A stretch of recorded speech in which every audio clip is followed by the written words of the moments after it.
Bəli, bəli. Buyurun. Elə birinci sualdan başlayım müəllimə? Bəli. Aha. Ətraf aləm məşğələsinə aid olmayan fikri müəyyən edin.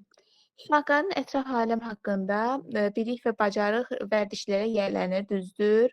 Ətraf aləmlə tanışlıq məşğələsi uşaqlarda dinləmək bacarığı. Müəllimə, olar mən bütün variantları oxuyum, daha sonra yekun şey deyim? Əlbəttə, oxuyun, Həmişə buyurun. elə edirəm.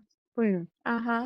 Eee Demək, dinləmək bacarığı formalaşdırır. Uşaqlarda yaşlıların məktəb, təsərrüfat, təbiətdəki əməyinə məhəbbət, sadə əmək bacarıqları tərbiyə etmək, uşaqlarda fəal vətəndaşlıq səriştəsi dəstəklənir. Uşaq şəxsiyyətinin ətraf aləm faktorlarının müsbət təsirləri nəticəsində formalaşdırılması. Məncə bu ətraf aləm məşğələsinə aid olmayan B variantıdır. Ətraf aləm məşğələsi uşaqlarda dinləmək bacarığı formalaşdırır. Yəni ki, bu bir vəzifə kimi şey deyil də. Burada məncə B variantıdır. C variantı. B, bab B variantı, hə? Baba olan. Hə, bəli. Bəli. Dinləmək bacarığı var idi hansı məşğələdə? Bədii təfəkkürdə. Bədii təfəkkürün formalaşması. Bəli. Sual 2-yə baxaq. Uşaqlar dairə vuraraq bir-birinin əlindən tuturlar, sonra dairə boyu yallı gedir. Kim görübdür kəndlilər toxumu necə səpirlər. Sonra uşaqlar əllərini buraxıb toxum səpirmiş kimi edirlər və proses beləcə davam eləyir. Verilmiş situasiya haqqında doğru olan variantı müəyyən edin. Uşaqlar gəzintidə əmək fəaliyyəti ilə məşğuldurlar. Gəzintinin müşahidə hissəsinə aiddir. Bir dəqiqə, situasiya haqqında doğru variantı müəyyən edin. Gəzintidə əmək fəaliyyəti ilə məşğuldurlar. Burada axı əmək fəaliyyəti ilə məşğul deyillər. Bu şeydir, oyun fəaliyyətidir. Bu səhvdir. Gəzintinin müşahidə hissəsinə aiddir. Uşaqlar böyüklərin əməyini müşahidə edirlər. Bu da səhvdir. Uşaqlar açıq havada hərəkətli oyun oynayırlar. Bu düzdür. C variantı düzdür müəllimə. Ekskursiyanın mərhələləri hansılardır? Deməli, ekskursiyaya birinci hazırlıq, daha sonra ekskursiyanın təşkili, üçüncü də ekskursiyanın sonlandırılması, yekunlaşdırılması yəni. Bu ekskursiyanın mərhələləri idi. Bəs yaxşı, Bəli. gəzintinin quruluşu neçə hissədən ibarətdir, hansılardır? Deməli, gəzintinin birinci plan, yəni ki, məqsədini müəyyənləşdirmək, yəni ki, birinci təbiətçi orada nə müşahidə eləyəcəklər, onu şey eləyir, ağlında tutur. Daha sonra artıq deyirlər, çıxırlar, orası ayrı. Daha sonra artıq gəzintidə əmək müşahidə eləmək birinci, daha sonra əmək fəaliyyətinin həyata keçirilməsi, sonra hərəkətli oyunlar. Ondan sonra nə? Hərəkətli oyun. Sonra da gəzinti, başqa nəsə ağlıma gəlmir. Əmək fəaliyyəti, hərəkətli oyun. 5 Bunlar müəllimə. hissədən ibarətdir quruluşu. Müşahidə, əmək, fərdi iş, sərbəst oyunlar. Bir də nə isə unutdum deyəsən. Bir də nə idi? Unutdum. Bəli, 5 hissədən ibarətdir quruluşu. Bəs bayramlar necə bölündü Səma müəllimə?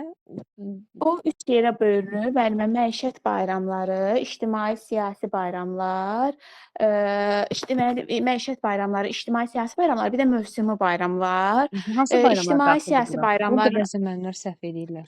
Hə, ictimai siyasi bayramlara adından da göründüyü kimi dövlət bayramları aiddir. 28 may, Qurtuluş günü falan. Bir də var ictimai siyasi tədbirlər. Burada artıq matəm günləri, 31 mart,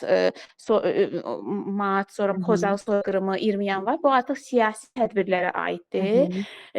Məişət bayramlarına da bu ümumiyyətlə bütün xalqımızın keçirtdiyi bayramlara aiddir. Yeni il, Novruz bayramı, Ramazan, Qurban bayramı, bunlar. Bir də mövsümi bayramlar. Bunlara məsələn payız bayramı, Qarğıdalı festivalı, nə bilim qarpız festivalı, bunları keçirdirlər bağçalarda. Məsələn, bunlar mövsümi bayramlara aiddir. Bəs indi bilmirəm, keçən dəfə hansısa qrupdan bir müəllimə soruşdu ki, ay müəllimə, Novruz bayramı Hə, hə, o mən Kim idi? idim. Test Hə. deməyə düşmüşdü. Hə, çaşdım onu yazdım mövsümüyə. Sonradan şeydi, baxdım ki, o məişətə aiddir. Mən amma onun testini ona görə götürmüşdüm ki, o yazın gəlişi ilə bağlıdır. Sonradan gördüm ki, o məişətə aiddir. Aha, məişət bayramı odur ki, yəni məişətdə bayram xüsusi olaraq qeyd olunur. Qurban bayramı, Ramazan bayramı, Yeni il, Novruz Bəli. bayramı. Bunlar məişətdə, yəni cəmiyyətdə, məişətdə keçirilən, təşkil olunan bayramlar olduğu üçün bu olur bizim məişət bayramımız. Amma o mövsümi bayramlar isə daha çox Bakıda kim evində payız bayramı keçirir ki, heç kəs. Kim evində qarpız festivalı, qarğıdalı festivalı. Bunlar bağçalarda biz təşkil edirik ki, uşaqlara əyləncə məqsədi ilə, onlarda müəyyən beləliklə bacarıqlar, müəyyən Bəli. imkanlar yaradırıq ki, onlarda bu bacarıqlar formalaşsın. Yaxşı. Sonra orada hansı anlayış var idi? Hissəsindən vardı orada. Nə öyrəndiniz ətraf aləmlə olan, ətraf aləmlə tanışlıq məşğələsinə aid? Düzü uzundur peritesi. Müşahidələr vardı. Müşahidənin hansı forması, növü var? Deməli, şahidə, hə, qısa müddətli, bir də uzun müddətli. Qısa müddətliyə epizodik müşahidə də deyilir. Yəni ki, bu adından da göründüyü kimi qısa müddətli olur. Amma uzun müddətli daha belə uzun bir vaxt əhatə edir. Qısa müddətliyə, məsələn, adi yağışın yağması, buzun əriməsi falan, bunlar qısa müddətli aiddir. Amma uzun müddətliyə, məsələn, Novruzda biz səməni düzəldirik. Məsələn, o uzun müddətli müşahidəyə aiddir. Hər gün onu çıxardırıq, uşaqlar müşahidə edirlər, suluyurlar, ona qulluq edirlər. Ta ki o ərsəyə gələnə kimi. Bu artıq uzun müddətli bir proses olduğuna görə uzun müddətli müşahidəyə aiddir. Doğru. Sonra yaşlara görə ətraf ailə ilə tanışlıq məşğələsi necə təşkil olunur?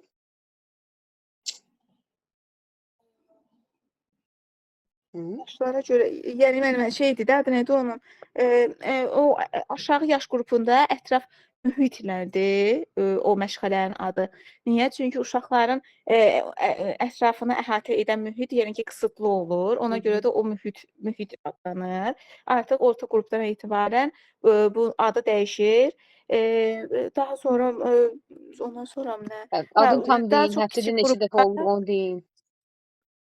Hə, deməli həftədə 2 dəfə tədris olunur orta qrupdan etibarən. Amma kiçik qrupda dediyim kimi adı dəyişik olur. Bir də kiçik qrupda daha çox oyunlardan istifadə olunur. Burada uşaqlar qarla, qumla, nə bilim buzla, daşla, yəni ki, ilkin anlayışlarla tanış olurlar.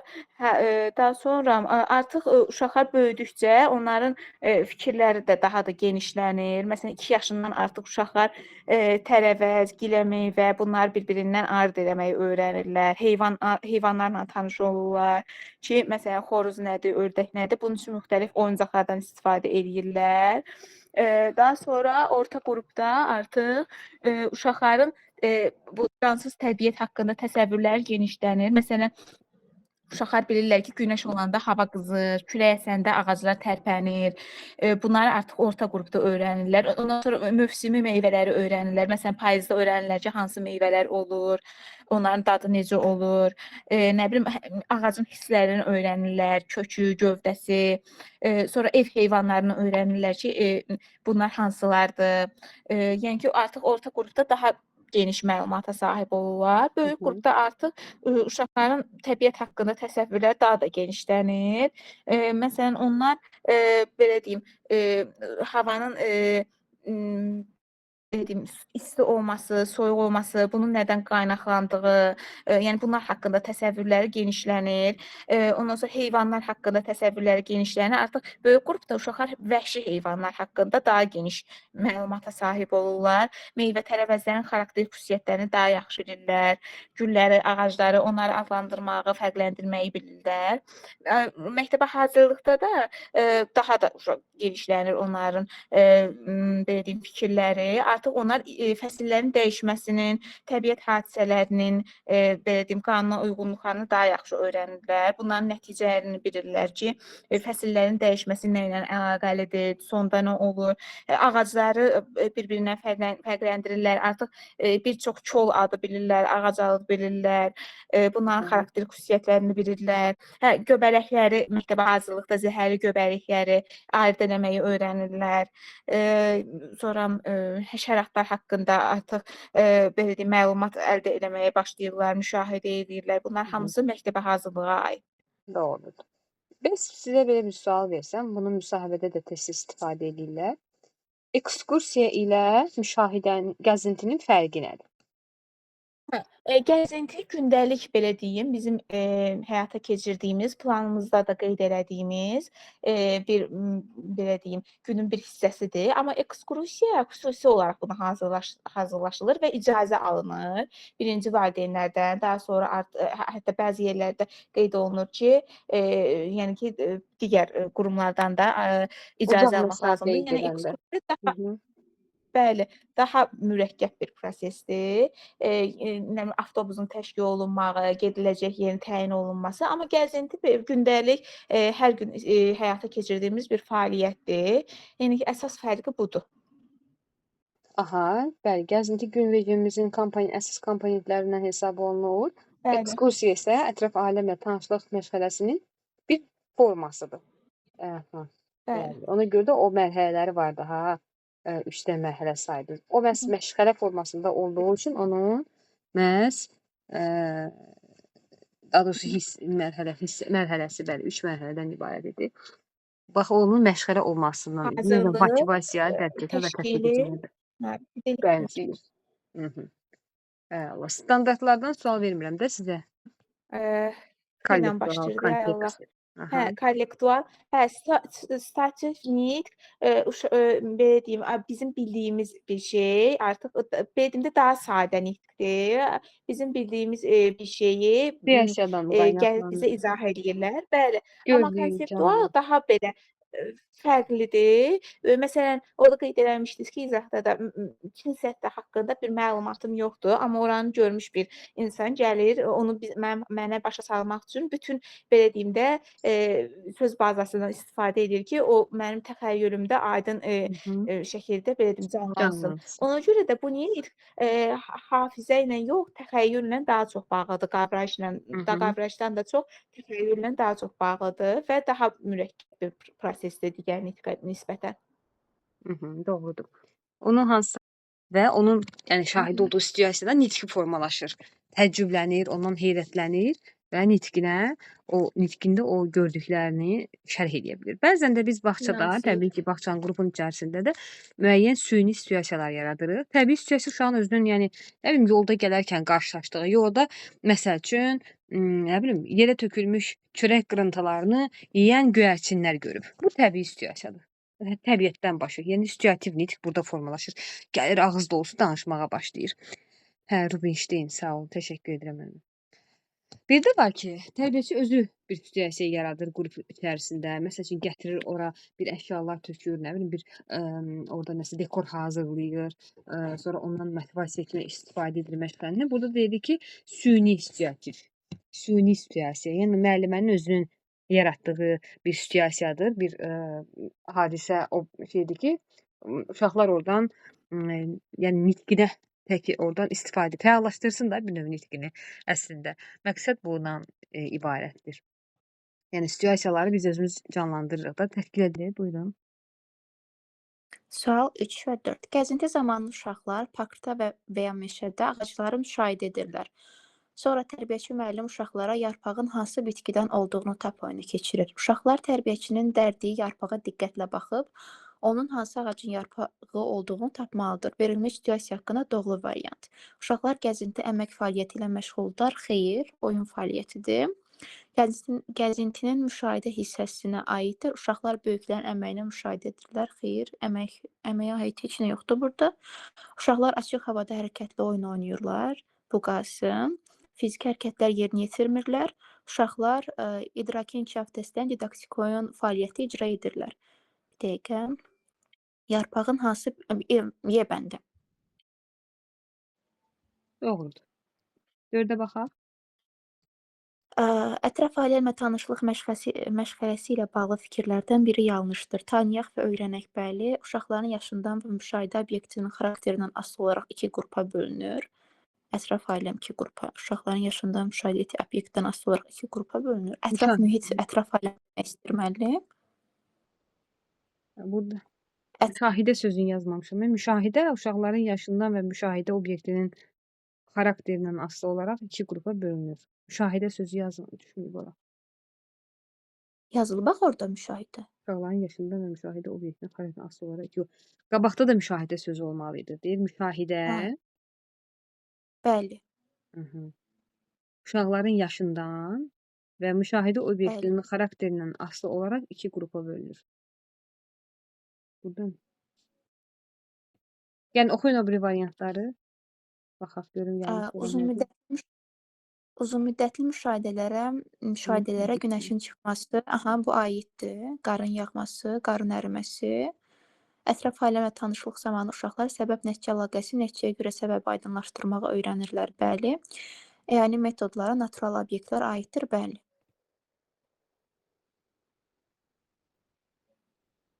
C-ni bir də oxuyun. Uzunmüddətli müşahidələrə günəşin çıxması. Yox, bu məncə bura aiddir, fəsillər aid idi uzunmüddətli müşahidələrə. Bunlar qısa müddətlidir. Ay, sağ ol, bəli. Burada B-də müşahidə sözü olmalı deyil. Müşahidə uşaqların yaşından və müşahidə obyektinin xarakterindən asılı olaraq 2 qrupa bölünür. Burada müşahidə sözü düşməyib. Yəni cümlə düzdür. Yanlışımız C variantıdır da biz yanlış axtarırıq. Mhm. Yəni uzunmüddətli, qısa müddətli müşahidənin fərqini. Belə bir cədvəlimiz var. İşləyək. Bəli, ekskursiyanın hissələrini müvafiq olaraq uyğunlaşdırın. Müəllim ekskursiyanın mövzusunu təsvir edir, onu proqram məzmunu keçirmə vaxtını təyin edir. Bu hazırlıq mərhələsi. Aha, belə C. eləyirəm. Bəli, bilikləri genişləndirməyə, aydınlaşdırmağa sonrakıdır, sonrakı işdir bu. Gücləndirmə var, çünki sistemləşdirmə varsa sonrakı işdir. Bu zaman müxtəlif tədris metodlarından müxtəlif istifadə olunur. Mən o səhv işarələdi istəyirsən. Hə, sonrakı. Bu zaman müxtəlif tədris metodlarından istifadə olunur. Aparıcı yeri müşahidələr tutur. O da ekskursiyanın gedişidir. Bəli, gedişi. Ekskursiyanın deməli orada hissələr, mərhələləri idi, hissələri idi 5 dənə olan. Ekskursiya hazırlıq mərhələsi, ekskursiya Bəli, ekskursiya hazırlığı, tərbiyəçi müəllimin ekskursiya hazırlığı, ekskursiya üçün şərait təşkil olunması, uşaqların ekskursiya hazırlaşdırılması, ekskursiyanın gedişi, ekskursiyanın yekunlaşdırılması. Siz bizə ekskursiyanın, gəzintinin fərqini necə izah edərsiniz? Gəzinti hər gün tərbiyəçi müəllim tərəfindən yaşa uyğun olaraq 20 dəqiqədən 1 saat yarım, 2 saat ərzində gündəlik 2 dəfə olmaqla keçirilir. Hava şəraitindən də asılı olaraq bu təbii ki olur. Hər gün olur. Ekskursiya isə sırf yəni ki, tərbiyəçi müəllim onu əvvəlcədən planlaşdırır, gedəcək yeri planlaşdırır, sonra gedir həmin ekskursiya təşkil etməzdən əvvəl həmin yeri gedir, yəni ki, yoxlayır. Yəni sırf məqsədlidir. Gəzinti isə sadəcə gündəlik bir fəaliyyət kimidir. Ekskursiya sırf uşaqları müəyyən bir obyektə, müəyyən bir hadisəyə, məsələn nə yönləndir? Nəsə də belə müəyyən məqsədi var sırf ekskursiyanın. Gəzintinin də məqsədi. Müşahidə olunan obyektin daha ətraflı müşahidəsini təmin edir müşahidə. Bəs yaxşı, daha doğrusu ekskursiya. Ekskursiya hansı hallarda müşahidə demək, gəzinti hansı hallarda ləğv edilə bilər? Və yaxud da müddəti azaldıla bilər hansı hallarda? Orada konkret bir rəqəm qeyd eləmişdim. İzahda. Konkret bir rəqəm olaraq demişdik ki, 20 dəqiqədən 1 saat yarım və 2 saata qədər olur. Belə demişdik. Kitabda deyir ki, gün ərzində uşaq 4 saata qədər açıq havada ola bilər. Bu da gündə 2 dəfə olmaqla. Bəli, elə bil ki, yay aylarına daha çox təsadüf edir. Məsəl üçün biz səmsər uşaqları qəbul edirik. Elə bağçanın səhər yeməyini yeyirlər, düşürük aşağı həyətə. Hardasa 10-da düşsək, indi baxır bağçaya uşaqların gəlmə saatına da. Hardasa 12-yə qədər, 12-yə qalmışa qədər həyətdə oluruq. 12-də yenidən qayıdırıq qrupaya. Əllər yuyulur, günorta yeməyi yeyilir. Sonra günorta yuxusu. Günorta yuxusundan sonra axşam tərəfi yemək deyirlər ona. Nahar belə deyək də. Axşam rejimdə onun adını nahar yazıblar. Əslində qəlyanaltı hesab olunur. Saat 4-ün yarısı verilir. İngülvari. Bundan sonra axşam fəaliyyəti var. Yay rejimində onu elə həyətdə, həyətin sahədə keçir. Yenə də düşürük aşağı.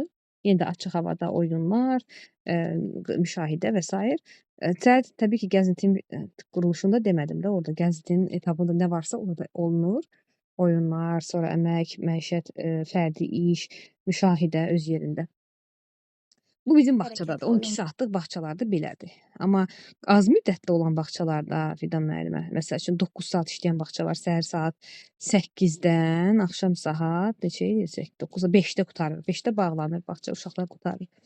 Belə bağçalarda, sonra 10 saat yarımlıq bağçalarda adətən günün ikinci yarısında olan gəzintiyə vaxt qalmır. Yəni zaten uşağın evə getmək vaxtı çatır. Axşam fəaliyyətini müəllimə güclə belə deyək də rejimə yerləşdirə bilir. Ona görə də əvvəllər deyirdilər ki, bizə mən özüm yəni miqə hazırlaşan vaxtlar deyirəm, ay nə bilim rejim belə dəyişməzdi. Ay nə bilim gəzinti 4 saat olmalıdır. Axı bəs bağçanın strukturu başqadır. Hər bağçanın iş rejimi, onun nizamnaməsinə müəyyənləşdirilmiş quruluş fərqlidir. Ona görə də belə deyirik ki, rejim əsasən dəyişməzdir. Hansı halda dəyişir rejim? Ekstremal hava şəraiti olanda biz uşaqları gəzintiyə çıxarmırıqsa, avtomatik rejim dəyişmiş deməkdir bu. Aydındırmı? Ha, Aha. Məsələn, bəli. küləyin Bir də sürəti başdan deyir. qurulur. Küləyin sürəti 7 kilometr dən artıq olanda, artıq gəzintinin müddəti, gəzinti ləğv olunur. Yoxsa qısaldılır gəzintinin müddəti az. 1 saat olmaq əvəzinə yarım saat, 15-20 dəqiqə gedirik. Bir də qarlı havada, çovğunlu, çox şaxtalı havada ümumiyyətlə ləğv olunur. Neynirik bəs? Pəncərədən müşahidə olunur. Bunu da onun Bəli. əvəzinə qrup daxilində rejim mövzumuz var. Onu atacağam, onu da dinləyərsiniz. İşləyənlər zaten bilirlər. İşləyən müəllimələrimizin təsəvvüründə rejim formalaşıb. Amma biz miqçilər, yəni özümdə miqçi olan vaxtlarda düzdür. Praktikada olmuş, praktikada səhər saatlarında oluruq da adətən. Günün ikinci yarısından çox da xəbərimiz olmur. Və bu dediyim kimi bəzi bağçalar üçün günün ikinci yarısı gəzintisi yoxdur. Biz uşaqları gəzintiyə çıxarmalıyıq. Bir dənə güclü leysan, güclü fırtına külək, kitabdakına görə deyirəm də və şaxtalı havada çıxartmırıq. Qalan istənilən yüngülvari məsəl üçün bizdə Bakı şəhəridir.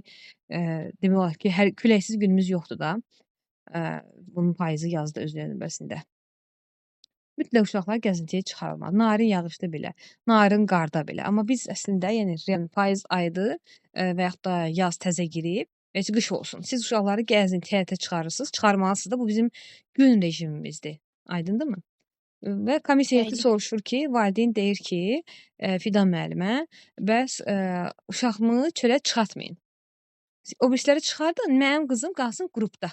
Dayıya baxsın. Da filan kəs xanım baxsın. Deyir, belə situasiyada neyniyərsiniz? Sizə müsahibə sualı. Mən valideynlə əlaqəyə keçərəm ki, yəni ki, bu dövlətin qoyduğu bir gün rejimidir. Bizim özümüzdən çıxartdığımız bir şey deyil nəticədə. Dövlət bunu araşdırır, uzun illər praktikadan keçirir və nəticədə Mən bunu həmin təyin edibsə, valideynəm. Mən bu deyirəm tərəf ki, var. Fidan müəllimə, çıxartmayın Leylanı həyətə, qoyun qalsın, otursun qrupda, oyuncaq Həm verərsiz oynayar. Xəstələnir. həm deyərəm ki, uşaqlar Deyərəm həmin yox, deyil. uşağın Mən həmin uşağın mamasıyam, deyin mənə. Cahan müəllimə. Cahan xanım, hə? Cahan xanım, deməli sizin uşağınızın başqa uşaqlardan kənarda qalması onun psixologiyasına təsir eləyər. Səsim echo verir deyəsən. Zəng gəldi mənə bir cəs. Onu xəstələnməmək üçün əlimdən gələni eləyərəm, geyiminə fikir verərəm, soyuq havada Verərəm çıxmağını yox, mən də istəmərəm. veririk. Mənə deyirsiniz, mən Veririk. hazırda valideynəm. Verirəm. Verərəm yox, veririk. Bəli. Verirəm. Heç heç tanış deyiləm belə situasiyalara. Hə, Aha, deməli, veririk. əvvəldən Fidan müəllimə deyirsiniz ki, ilin əvvəlində düzdür, valideynlə iclaslar olur, valideyn görüşlərində biz valideynlərə gün rejimini haqqında məlumat veririk və onları məlumatlandırırıq gün hissələri ilə, keçəcəyimiz məşğələlərlə və sair və ilə axırdan ki, şərti şumda kəsirik məsələsi. Bunu orada deyirsiniz. İnşallah müsahibədə indi deyim, bəlkə ola bilər, nə bilim, yolumuz ayrılar, özünüz hazırlaşası olarsınız. Əvvəldən sözü. Ayrılma. Deyirsiniz ki, Müsahibəyə siz ayrıca hazırlaşdırırsınız müəllimə. bəli, müsahibə Mövzudan test kənar. olandan hayır, Tamam. orada deyirsiniz ki, valideynlərə ilin əvvəlində məlumat verilir və yenə də ilin ortasında, yenə də elə bir şey olanda fərdi söhbət edirik, valideynlə onu razılığa gətiririk. Təbii ki, yəni orada komissiya heyəti razı olmur. O deyir ki, yox, valideyn deyir ki, çıxartma. Neyniyərsiniz? Uşağı qoyub gedə bilərsinizmi dayənin yanında Fidan müəllimə? Sizcə? Yox, qoymaq istəmirəm mən. İstəməzsən? İstəməzsiniz? Xeyr, Sizin İstəmərəm. Xeyr. sizin istəyinizdən asılıdır sizcə? Məncə bəli. Çünki o Mən üzürlüsən, olarmı mən cavab verim? xahiş edirəm. Fidan müəllimə miqçidir. Dururamsa məncə mən cavab deyəm. Niyə də Bəli. Uşaq qrupda qala bilməz təhlükəsizlik baxımından olmaz. Həm də siz hardasınızsa, əslində indi burada deyəcəm mən yerim müəllimələrin hara? Sağ yanında oradır. Aysa, bəli. İndi deyəcəm müəllimələrin də dərdi açılacaq. Siz hardasınızsa, dayəniz də orada olmalıdır. Ona görə biriniz qrupda, biriniz dayədə həyətdə olmur. Və siz hardasınızsa, təbii ki, uşaqlar da orada olmalıdır. Uşaqlar hardadırsa, siz hardasınızsa, dayəniz də sizin yanınızda olmalıdır. Bunu ancaq valideynlə söhbətlər ona əsaslandırmaq, onu razı salmaq və onu inandırmaq. Bunu müsahibədə bizə Bəli. belə inandırma qabiliyyətimizi yoxlasınlar. Bəli. Bu Çox bizim inandırıcı müsahibədə, yəni bu sualı verməklə bizim situasiyaları, problemli vəziyyətləri həll etmə bacarıqlarımızı yoxlayırlar. Canan müəllimə bir dəqiqə cavab versəm olar. Ürəyim 2.2.3 standartında nitq etiketlərindən bağışla, nuş olsun, zəhmət olmasa istifadə edir, standartına uyğun olmayan təlim nəticəsini deməli müəyyəndir. Bu böyük qrupuna idi bağışlanış olsun. Deməli hansı standarta aid idi bu? 4-5 idraka aid idi. Uşaq yaddaşında nəsə xahiş edərkən zəhmət olmasa ifadəsindən istifadə edir. Aha, bəli. Uşaq başqasını narahat etdikdə bağışla ifadəsini işlədir. Aha. Yemək zamanı yeməyə başlayarkən nuş olsun ifadəsini işlədir. Bəli. Uşaq gündəlik ünsiyyət zamanı uyğun situasiyada bağışla, nuş olsun və zəhmət olmasa kimi etiketlərini tətbiq edir. Əməkdaşlıq qurmaqda ünsiyyət bacarıqlarını nümayiş etdirir. Y bəndidir. Təbii ki, bu asan testdir, girişdir. 2-yə baxaq. Tərbiyəçi 2.3.2 standart əşyaların forma, ölçü, uzunluğu, qalınlığı, hündürlüyü və həcminə və saymaya görə qruplaşdırır standartına uyğun təlim nəticəsini deməli, təlim nəticəsini müəyyən edir və variantı uyğun deyil. Əşyaları rənginə görə qruplaşdırır. Aha. Uzun və qısa əşyaları müqayisə edərək ayrı-ayrı qruplara yerləşdirir. Aha. Hündür və alçaq əşyaları ayırd edərək fərqli qruplara yerləşdirir. Aha, böyük və kiçik həcmli qabları fərqləndirərək həcminə görə qruplaşdırır.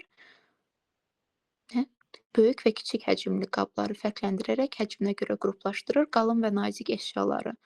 Qalın nazik var idi. Əşyaları müəyyənləşdirib qruplaşdırır. Y bəndidir buradadır. Yox, Y bəndi olmaz. Əşyaların forma və ölçü və saymaya görə. Forma varsa uzun qısa formadır. Y Hündür və variantı alçaq. olmaz. Y. Bəli. Qalın nazik formadır. Qalınlıqdır. Aha. Böyük kiçik formadır. Həcmdir. Rəng orada yoxdur amma.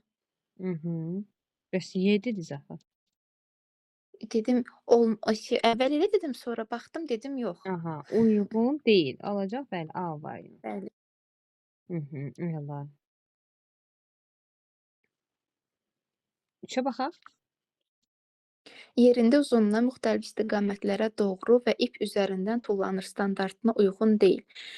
Yerində iki ayağı ilə irəli doğru tullanır. Yerində uzunluğuna müxtəlif istiqamətlərə doğru və ip üzərindən. Aha. Doğru təlim standartına uyğun olmayan. Aha, ip üzərindən və uzunluğuna tullanır. Düzdür bu. Sağa, sola, irəli, geri yönəlmiş tullama hərəkətlərini icra edir. Sağa, sola, irəli, geri. Sadə maneələrin ip lent üzərindən tullanır. Aha, fiziki hərəkətlərin müvazinətini saxlayaraq yerinə yetirir. Birində iki ayaq. Mən indi nə bilim, iki ayağı üstündə tullanır. Bir ayaq üstündə tullanır burada. Hamısı. İki ayağı üzərində tullanır, sonra bir ayağı üzərində tullanır. Hə, onda bu ay A bəndə aiddir. İp Sonra başı üzərindən uzunluğuna aşağı tullanır. B variantı da aiddir. D Uyğun variantı da olmayan axtarırıq O- biz. bəli. A, B, D aiddir. Sağa, sola, fiziki hərəkətlər. Məncə C-dir. Burada sağ-sol anlayışı mən görmədim. Bəs müxtəlif istiqamət haradır? İrəli, geri, sağ və sol. Hə. Hmm. Bəli, bəli, o da aiddir. Fiziki hərəkətlərin müvazinəsini saxlayın. Bu qəribə bir testdir. Mən bu testi tam anlamadım. Standart verib Yerim. Fidan Bəli. müəllim. Y bəndi. Təbii ki, Hamısı çünki ümumidir. Fiziki hərəkətlərin müvazinəti hansı fiziki hərəkətləri? Məlum deyil, ümumidir və bu verilmiş standarta uyğun deyil. Sizindir? Tərbiyəçi müəllim uşaqlar üçün bağçanın yaxınlığında yerləşən parka ekskursiya təşkil edir. Ekskursiyanın bu mərhələsində uşaqlar müxtəlif ağacları müşahidə edərək tərbiyəçi müəllimin suallarını cavablandırır. Ağacların oxşar və fərqli cəhətlərini tapırlar. Qeyd olunan fəaliyyət ekskursiyanın hansı mərhələsinə aiddir?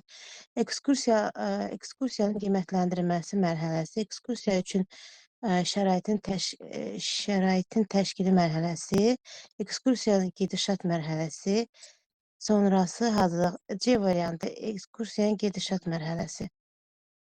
Bəli. Bu müşahidə varsa, nə isə müşahidə edilirsə, deməli hələ məşğələnin, daha doğrusu ekskursiyanın gedişatıdır. Bəli. 7-yə baxaq. Ətraf aləm məşğələsi üçün doğru olmayan təlim nəticəsini müəyyən edin. Yol hərəkəti qaydalarını sadalayır. Hər bir peşənin funksiyası və əhəmiyyəti haqqında danışır. Hər bir yol hərəkəti qaydasının əhəmiyyətini izah edir. Canlı və cansız aləmin obyektlərini əlamətinə görə fərqləndirir. Ət yeyən və ot yeyən heyvanları qruplaşdırır. Yol hərəkəti qaydaları sadalayır. Məncə sadalayır deyil də olmayan.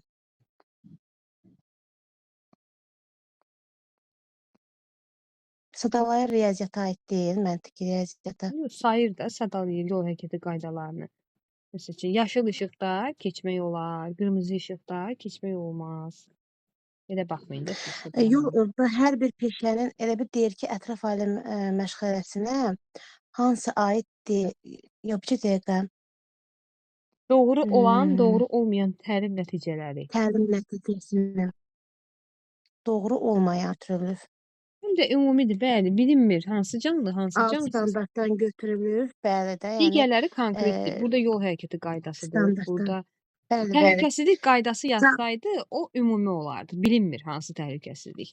Ətraf aləmdə baş verən hadisələr, iqlim, heyvanlar, bitkilər, təbiətdəki mövsümi dəyişikliklər haqqında ilkin təsəvvürlərini təsvir edir.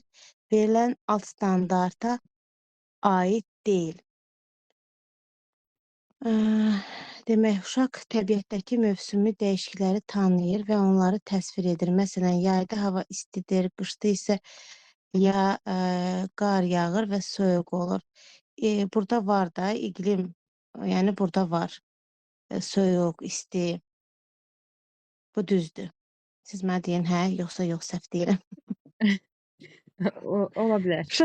Uşaq kimi. Ola Uşaq bilər. təbiət hadisələrini, yağış, külək, qar, günəş müşahidə edir və bu hadisələr haqqında suallar verir. Yağış yağanda niyə gölməçələr yaranır? Günəş çıxanda hava niyə isti olur?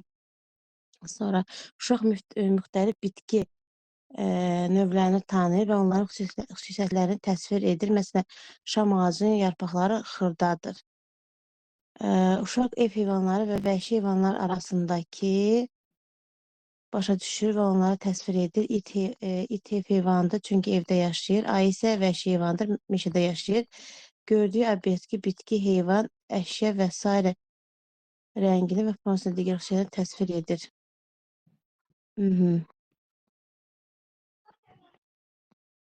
Rəngini. Budur da Y variantı müəllimə. Səhv olan rəngi, forması. Səhv dedim. O aid deyil. Aha, verilmiş standarta uyğun olmayan təlim Olmayan. nəticəsini soruşur. Bəli. Mhm. Y variantı. Düzdür. Ben bilmem. Mən bunu seçdim. Yoxsa səhv dedim. Təbii ki. Hə, Y variantı.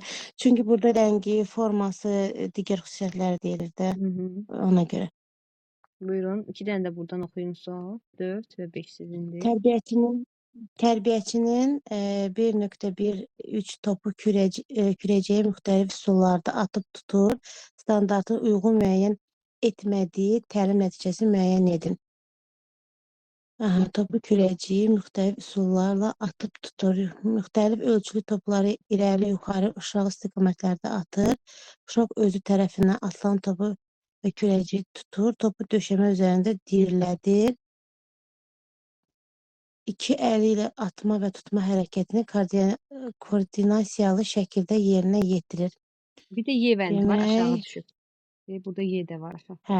əl, göz koordinasiyasını istifadə edərək top kürəci ilə sadə oyunlarda iştirak edir. Top kürəci sadə oyunlardan istifadə edir. Demək, təlim nəticəsi müəyyən etmədiyi, eləmi səhv olanı deyir də müəllimə. Bəli. Uyğun olanı. Uyğun olan. Uyğun Etmədiyi. müəyyən etmədiyi. Hə, etmədiyi. Etmədiyini. Ölçü topları. Sizcə hansı daha uzaqdır da, Hə. yəni uyğun gəlmir? Aha. Standartda ola bilər könül müəyyənə. Ya standartda köçürülüb, ya da ki, ümumi verilib, ya da keçmiş, gələcək zaman var, müəllim fəaliyyəti var, konkret olmayan nümunə ola bilər. Yəni yadınıza salın, doğru olan, olmayan təlim nəticəsini necə tapırdıq onu? Sadə oyunlarda iştirak edir. Məmməd, C variantı az standart kimi köçürülübdə topu döşəmə üzərində dirilədir. Bəli. Səhvdir. 5-ə baxaq. Yalnız biz 2 düşdük. Sonra tərbiyəçi 1.2.2 masa arxasında süfrə mədəniyyətinə yiyələndiyini nümayiş etdirir. Standartını seçərək təlim nəticələrini aşağıdakı kimi müəyyən edir. Hansı variant uyğun deyil? Bu da onun kimidir də. Onda bir cədən amma 1.2.2-yə aiddir də deyir. Düzgün olmayan təlim nəticəsidir də bu da. Bəli, uyğun deyil. Yemək Uyğun olmayan adları. Yemək zamanı əl və ağız silmək üçün istifadə edir. Yemək zamanı. Sonra yeməyə başlamazdan öncə nəzakət ifadələrini nuş olsun, təşəkkür edirəm işlədir. Qaşıq, çəngəl, stəkan düzgün istifadə edir.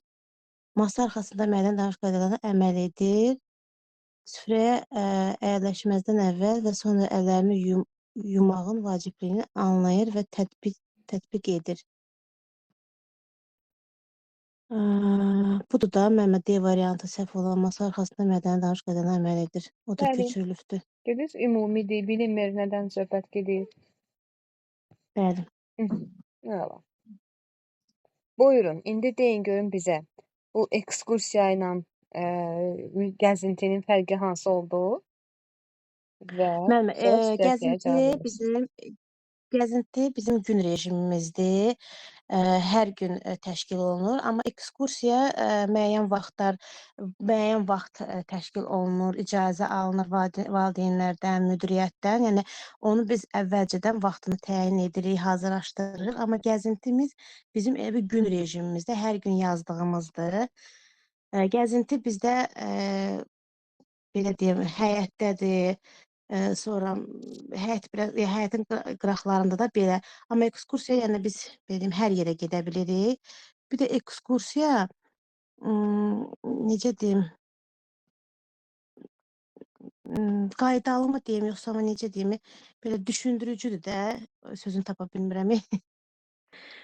Ekskursiya düşündürücüdür, nəsə də, yəni öyrədicidir, belə deyim. Öyrəncə məqsədi daşıyır. Bir də gəzinti 4 saat keçirilir. 2 saat gündüz, 2 saat axşam saatında. Bunda uşaqları çıxartmırıq. Çox küləkli Müsahibədə olanda bunu da soruşanda çıxartmırıq. deyirsiniz ki, gəzinti Bəli, havanın temperaturuna, hava baxımı baxırdı, şəraitinə, bəli. bəli, baxılaraq müəyyən olunur. 20 Çox buraxdı dəqiqədən olanda, bəli. 20 dəqiqədən 4 saata Azaldılır da, qədər, bəli. bəli, çəkə bilər. Mhm, Bu baxır fəslə, bəli. bu baxır Məsəl məsəl üçün, üçün müəllimə, qrupaya. biz Bəli, məsəl üçün bizim hər bağçanın öz gün rejimi var. Bəli, Metodist, yəni müdiriyyət öz gün rejimini verir və nə qədər dəqiqədə gəzintini yazırsa, yəni onlar onu bəli, hər deyir bağçanın də iş bizə. saatına görə onun gün rejimi də Bəli, müəyyənləşir. neçə dəqiqə var. Uşaqların Bəli, 2 yaş saat getsə, səviyyəsi, bəli, bəli, sonra 2 bağçanın saat iş getsə saatı. bizim dərsə vaxtımız olmaz, məşğələyə vaxtımız olmaz. Gündə 2 dəfə Yayda məşğələ amma olur da keçirilir. yayda. Çünki yayda Bəli, məşğələlərimiz bəli. olmur, bir dənə olur və bizə Bir rahat dənə, bəli. şəkildə gündüz 2 saat, bu kitabda da yazıb indi. Biz hava şəraitindən asılı olaraq Bəli. gəzintimizin müddəti az və ya çox ola bilər. Uşaq qrupdakı uşaqların yaşına asılı olaraq. Hava çox Mhm, küləkli olanda, indi konkret rəqəm yadınızda qalmaya da bilər. Çünki bunu bəzən 7 deyərsiniz, 9 yadınızdan çıxar, başqa. 9 yadınıza gələr. Hə, və Bəli. 7-dir amma siz çaşıb 9 Demək deyərsiniz. yaxşı. Ona görə rəqəm yaxşı. Deyirsiniz ki, müəyyən olunmuş küləyin sürəti var, müəyyən olmuş şaxtalı Mhm, havada və biz uşaqları gəzintiyə çıxarmırıq. Onu həmin günü qrup otağında müxtəlif bəli. oyunlarla gəzinti vaxtını dəyərləndiririk. Cihan Belə, müəllimə, bir bəli, də sizdə rəhbərlik bəli. və müəllimlərlə birgə müzakirə olunaraq təşkil olunmalıdır əslində. Mhm, Ona görə belə deyirsiz ki, bəli, bağçanın iş saatına uyğun olaraq qrup sayına, uşaqların yaşına görə gün rejimi müəyyənləşir və gəzintimiz də ona əsasən müəyyən olunur. bəli, belə Yarım deyəcəm saatdan onda da. 4 saata qədər gün ərzində, yəni o da dediyim kimi havanın şəraiti, Mhm, yayı, qışı nəzərə almaqla. Aha. İndi siz bəli. deyin görün bizə. Müsahibədə soruşsalar ki, qış Mhm, aylarında, payız aylarında uşaqları gəzintiyə çıxaranda valideynlərdən biri, ikisi deyir ki, uşağımı gəzintiyə çıxartma, xəstələnir, soyuq olur, keçən dəfə çıxarmışdınız, burnu axdı, bir həftə bağçaya gəlmədi. Mənim uşağımı müəllimə, çıxartmayın, qalsın qrupda. siz dediyiniz kimi uşaqlara o deyirik oyun zamanı qayda prosedur gözlənti var. Qaydanı əvvəlcədən Hı. uşaqlara deməliyik. Biz siz dediyiniz kimi də indi bayaq qulaq asdım. Elə valideynlər də ilin başında həm proqramı göstərərək, həm başa salaraq, yəni valideyn elədi ki, mən özüm yəni görmüşəm də ki, yəni neçə ildir işləyirəm. Mülayimcasına danışanda xoş o deyirik valideynlə danışıq. Dərsimiz olacaq da danışıq olur valideynlə xoş səslə, yəni səsimizi yəni qaldırmadan da yüksəkdən başa salanda onlar başa düşürlər. Məsəl üçün o qaydanı elə demək lazımdır. Bərbaşdan başa salmaq lazımdır ki, sonra o sualı sənə verməsin valideyn ki, yəni o çıxmasın falan da sən onu qabaqla. Yəni denən ki, bu qədər gəzinti olur, bu qədər dərsimiz olur, proqramı, gün rejimini göstərmək lazımdır. Yəni tutaq ki, ora mənə yazıbdısa metodist yarım saatdır, yarım saat biz çıxmalıyıq. Yəni belə. Biz onu başa salmalıyıq. Mən elə deyərdim ki, uşağı, yəni dilini tapmaq lazımdır da valideynin belə. Bərə başdan desək, sonra o sualı verməyəcək ki, çıxartma müəllimə, belə, Bəs elə eləsi deməyəcək. var ki, razı olmur. Deyir, yox ay müəllimə, yox mən istəmirəm də, çıxartmayın mənim uşağımı. İsrarla Yəni bəs. otaqda başa salmaq lazımdır ki, heç kim qalmır. Bəs o uşağı hara qoymalıyıq? Biz uşaqları çıxartmalıyıq. Deyir, Bayaq dediyiniz kimi dayə məsəl üçün yanımızda dayənizin adı nədir? olmalıdır. Yo. Aynur Məsəl üçün. xanımdır. Aynurdur. Aynur xanım baxsın. Bəli. Aynur xanım bax. Yo. Mən Aynur xanımdan Mən onu xahiş başa sal. eləyərəm. Leylaya nəzarət o Yo. eləyər, siz çıxartmayın həyətə. Biz başa salmalıyam ki, mən çıxardanda uşağı tək çıxartmamalıyam. Onun funksiyasında, nə bilim, göstərərəm ki, onsuz divara yapışıqlıdır. Kim bizdə ki, onun dayə nə etməlidir, müəllimlə yuxarıda çıxmalıdır, tədbirdə çıxmalıdır, paltarına da kömək etməlidir. Yəni ki, o bizlə olmalıdır. Mənə uşaqlara nəzarət etməlidir. Mən onu saxlaya bilmərəm ki, qrupda uşağa baxsın. Elə yəni etmək olmaz. Onu da onu başa Onda mən salaram. Laləni bağçaya gətirməyəcəm. Yox, elə etməyin də. Yəni deyərəm ki, indi bir gün külək olur, 2 gün, sabahsı günü külək olmur ki, indi bir günü çıxmarıq. Elə etməyin də, gətirməmək o söhbət olmasın.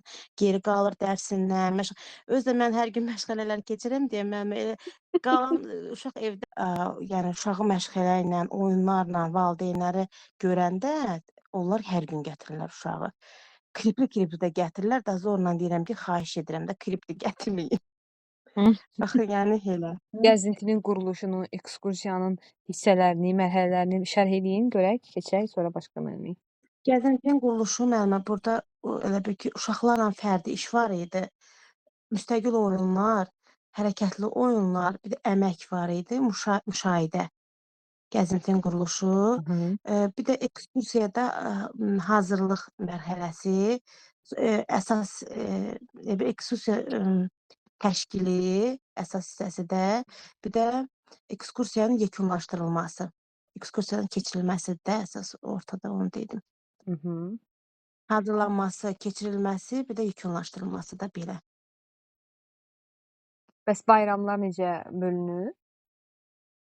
Bayramlar da ictimai siyasi bayramlardır, mövsümi bayramlardır, bir də məişət bayramlardır. Mövsümi bayramlar, bunlar fəsillərləndir. Əsas biz payız gələndə onu keçiririk çox vaxtı. Maraqlı olur. Bir də məişət bayramları da burada Novruz bayramı, Yeni il bunlardır. İctimai siyasi bayramlar burada Zəfər bayramı falan da var. Bir də tədbirlər də var. Yəni 20 yanvar, bunlar da Xocalı tədbirlər. Burada biz şeirlər öyrədirik. Mahnı olmur, daha çox şeirlər də öyrədilir.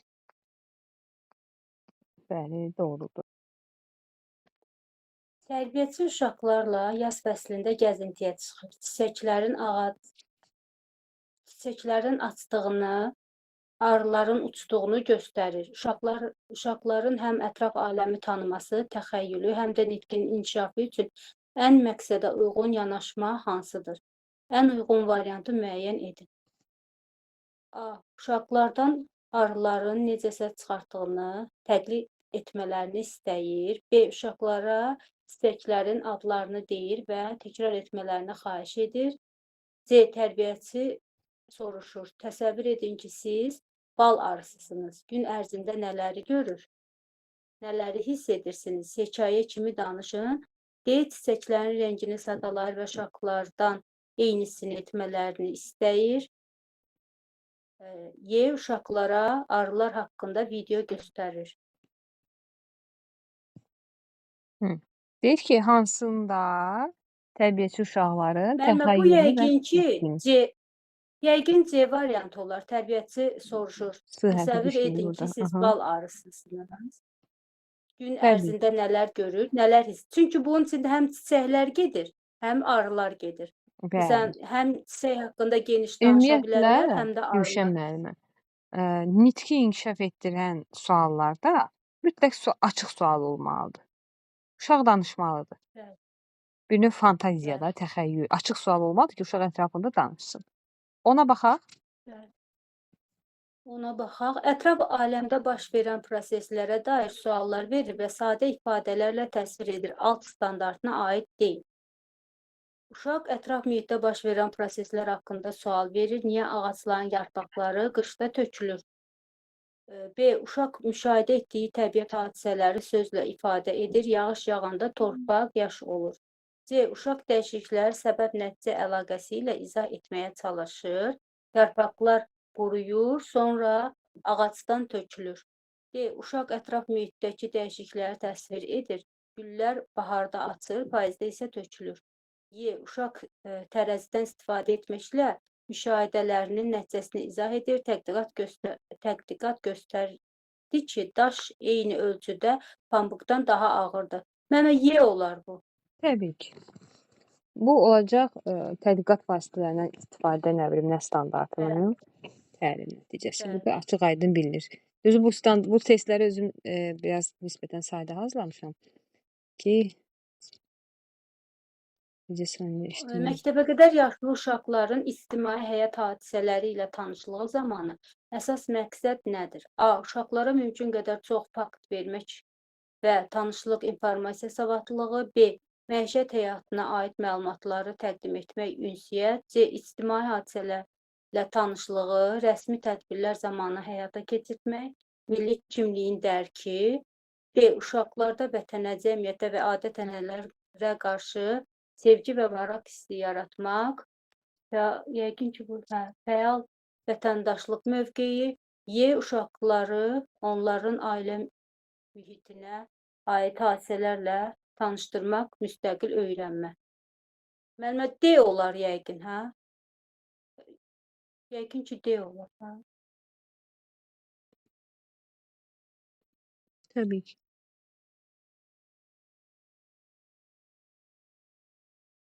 Bağçada uşaqlar payız gəzintisində ağacların yarpaqlarının saraldığını müşahidə edirlər. Tərbiyəçi bu müşahidədən uşaqlarda təbii dəyişikliklərə maraq yaratmaq və nitq bacarığını inkişaf etdirmək üçün nə etməlidir? Ən uyğun variant. A. Yarpaqları yığıb uşaqlara paylayır. Onlardan hansının daha gözəl olduğunu seçmələrini istəyir. B. Yarpaqlar niyə saralır sualını verir. Hər uşağın fikrini dinləyir, müzakirə aparır. C. Yarpaqları uşaqlara paylayıb deyir. Təsəvvür edin ki, bu yarpaq danışa bilər. O sizə payız haqqında nə deyərdi? D. Uşaqlara payız haqqında şeir əzbərlədir. Y. Yarpaqları rənglərinə görə qruplaşdırıb uşaqlardan rəngləri adlandırmalarını xahiş edir. Müəllimə, yəqin ki, bu elə yenə C variantıdır. Çox qəşəng təsəvvür edin, bu yarpaq nə danışa bilər? Məncə. Bəli. Açıq sual. Bəli. Nitqini inkişaf etdirən, nitq Həm bacarığını də və çox maraq. qəşəng. Sual da çox qəşəng qoyub. Bəli. Demək ki, Müəllimə. uşaqları danışmağa vadar edən bir test sualdır. Bəli. Buyurun, buradan bir standart. Altını oxuyum müəllimə. Bəli. Tərbiyəçi orta qrupda bədii təfəkkür məşğələsində 2 ay balası nağılını seçərək məşğələ təşkil edir. O, 2-2-1 dinləyib anladığını verdiği sual və cavabla nümayiş etdirir. Standartını seçərək nağıldakı kimi təlim nəticələri müəyyən edir. Hansı variant buna uyğun deyil? Bu orta qrupdur.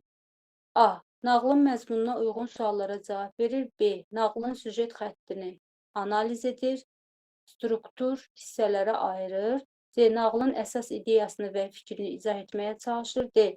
Nağılın qəhrəmanlarının davranışlarını dəyərləndirir. Y. Nağılın qəhrəmanlarının hadisələri və məkanı tanıyır və adlandırır. Hansı Yox, variant? Dəyərləndirir.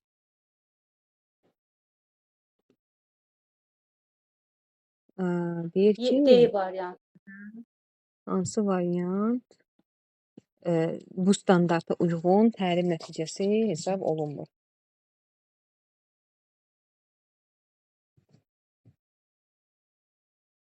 Hansı variant? Bu dəyərləndirmə biraz da böyük qrupa aiddir. Ona görə bu orta qrupun standartıdır. Ona görə elə fikirləşdim. Bundan uyğun suallara cavab verir, uyğun gəlir.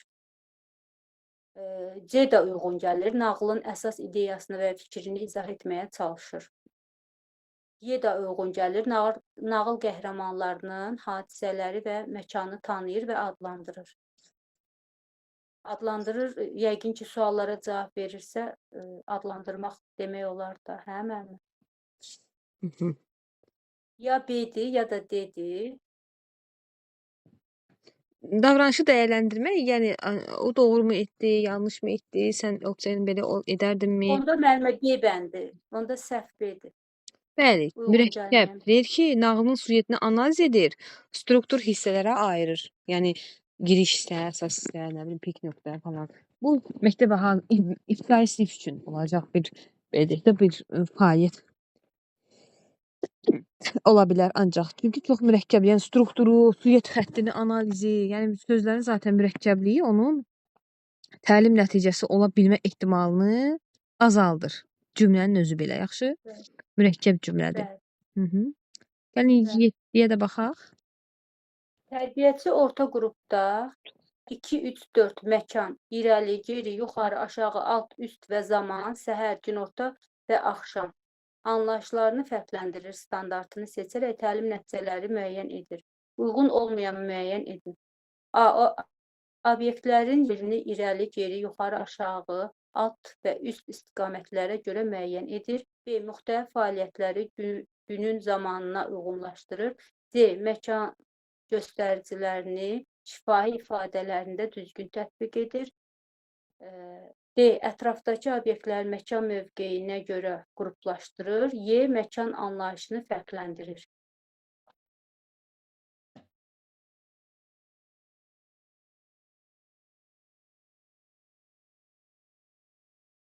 Yenə də uyğun olmayan axtarır. Müəllimə, bu D-dir. Uyğun olmayan, elə müəllimə? Ətrafdakı Çünki obyektlərin məkan mövqeyinə görə. irəli, geri, irəli var, geri var, burada yuxarı, aşağı, alt, üst hər biri standartda var. A. Uyğundur. Mhm. Aya. B. Müxtəlif fəaliyyətlər zaman da var. Səhər, axşam uyğunlaşdırır, bu da var. Mhm. Məkan göstəricilərini şifahi ifadələrlə düzgün tətbiq edir. Bu da məkan, məsələn, irəli, geri, yuxarı, aşağı deyir. Ətrafdakı obyektləri məkan mövqeyinə görə qruplaşdırır. Axı burada fərqləndirir, qruplaşdırır daha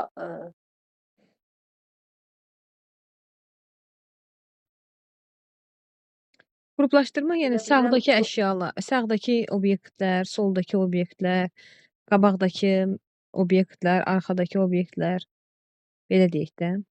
Bir növ səmtləşməni deyir də, məkanda biz riyaziyyat keçmişik də bu qrupda. onda müəllimə Səmtləşməni. Y variantı səhvdir. Məkan anlayışlarını fərqləndirir. Niyə Y variantı səhvdir? Onda D variantı səhvdir də. Mən ona görə deyirəm Y ki, niyə D səhvdir səhvdir. soruşuram. D niyə səhvdir? İzah eləyin də. Yəni sizcə əsaslandırın da Yəni variantınızı. qruplaşdırma axı fərqləndirirsə, bu orta qrupdur. Amma qruplaşdırır artıq məktəbə hazırlığındır da. Yəni əlçatan deyil. Ona Siz görə ona görə deyirsiniz. əlçatanlıq, bəli, əlçatanlıq Hı. yoxdur burada. Amma məkan anlayışını fərqləndirir. Burada əlçatanlıq var. Olar. Çünki standartda məkan anlayışı var, fərqləndirir də Hə, burada ümumilik qrupu. var əslində dediyimiz kimi. Hə, burada mən qruplaşdırı sözünə fikir verməmişəm. Burada da ümumilik var. bəli, Burada da fikir verməmişəm, ümumilik var. Ki bilinmir hansı ümumilik. məkan anlayışı. Yazsaydı ki, irəli Amma geri yenə anlayışlarını. standartda, Aha. bəli, yenə amma standarta uyğun gəlir. Konkret olaraq yazmalıydım ki, məkanda yuxarı aşağı anlayışlarını fərqləndirir ya da alt üst anlayışlarını fərqləndirir. Konkret yazmamışam. Burada ikisi də səhvdir. 2 variantlı test qalıb. Müəllimə, üzr istəyirəm, sözünüzü Qruplaşdırın. kəsirəm. Bu Məşğələsi yaşlara görə necə təşkil olunur? Ətraf aləmlə tanışlıq məşğələsi Tanyak və Örgənək başlığı altında keçirilir. Kiçik qruplarda ətraf mühitlə tanışlıq, böyük qruplarda isə ətraf aləmlə tanışlıq məşğələsi kimi həftədə 2 dəfə keçirilir. Kiçik qruplarda müəllimə əsasən canlı və cansız təbiətlə hələ tanışlıq olunur 1-2 yaşda. Bu zaman qumu, suyu, daşı uşaqlara əyani şəkildə göstəririk. Necə olur? Su necədir? Ona toxunmalıdırlar. qum necədir, qum səpələnir, quma su dəydikdə bərkiyir. Bunları öyrədirik. Sonra günəşi, yağışı göstəririk. Günəş çıxanda isti olur, bunu deyirik. Otları deyirik, kolları göstəririk. Sonra müəllimə, məsələn, deyə bilərik ki, sənin paltarın rəngdə çiçək, məsələn, rəngləri belə onlara belə soruşa bilərik. O qırmızı çiçəyi tap, hansı, məsələn, sən o rəngdə hansı, kimin paltarı var, bax, bu kimi öyrədə bilərik. Sonra 2-3 yaşında isə artıq otu, çiçəyi, kolu, ağacı fərqləndirməyi bilirlər.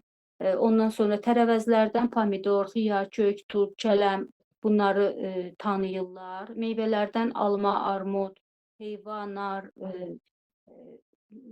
bunları tanıyırlar. Sonra gilə meyvələrdən çiyələyi, qarağatı tanıyırlar. Bir də heyvanlarla tanışlıq olur. Bu zaman əsasən heyvanların məsələn xarici görünüşlərində məsələn quyruğu var, buynuzu var. Bu şəkildə onlara izah edirik. Məsələn heyvanlardan it, pişik, quşları öyrədirik, balıqları öyrədirik. Sonra xoruz, toyuq, ördək, qaz bunları öyrədirik. 3 yaşında isə artıq ev heyvanları və vəhşi heyvanlarını ayırırlar. Ev heyvanlarından inəyi, qoyunu, atı, iti, pişiyi, sonra ev quşlarının hansı olduğunu, toyuq, cücə, xoruz bunları, qaz bunları öyrədirik.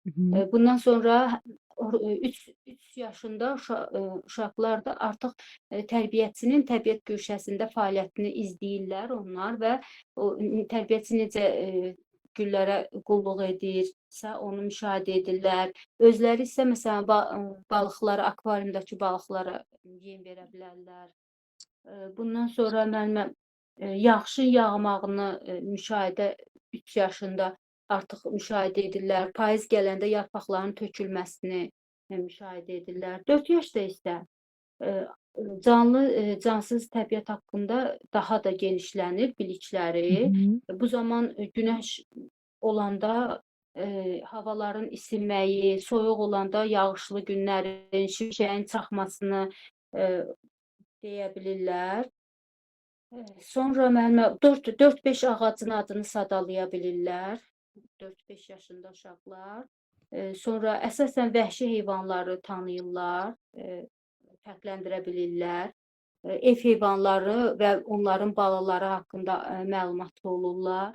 5-6 yaşda isə artıq burada qış fəsli, məsələn, onu dərk edə bilirlər ki, qış fəslidirsə gün qısa olacaq. Artıq yaz gəlirsə gün uzanır. Gündüz saatları uzun olacaq. Bunu dərk edirlər. 6-7 ağacın adını tanıyırlar, 4-5 kolun adını deyirlər, 7-8 tərəvəz haqqında məlumat verirlər. Sonra göbələklər haqqında məlumat verə bilirlər artıq məktəbə hazırlıq qrupunda. Heyvanların, quşların artıq özlərini tanıyırsa, indi həyat tərzləri haqqında danışa bilirlər.